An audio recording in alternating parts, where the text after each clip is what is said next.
À chaque fois que tu poses un élastique, c'est toujours la même galère, tu n'arrives pas à faire de beaux raccords. Une fois que l'on a réussi à passer le cap de la tension de l'élastique, le plus difficile, c'est de réussir son raccord. Souvent, tu t'y prends mal, tu coupes ton élastique à l'avance et ensuite tu surjettes.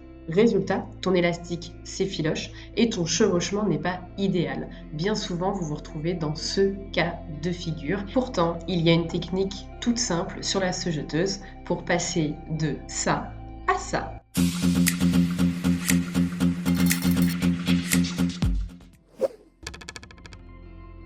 Tout d'abord, lorsque tu es sur la surjeteuse, je te conseille de visualiser avec une épingle où se situe le début de ton élastique.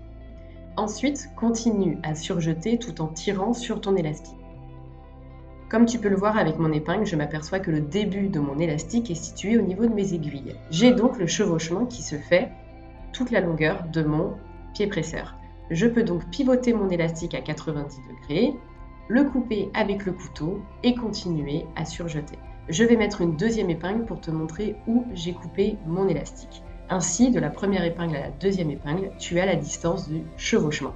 Je continue à surjeter parce que mon élastique n'est toujours pas pris sous mes aiguilles.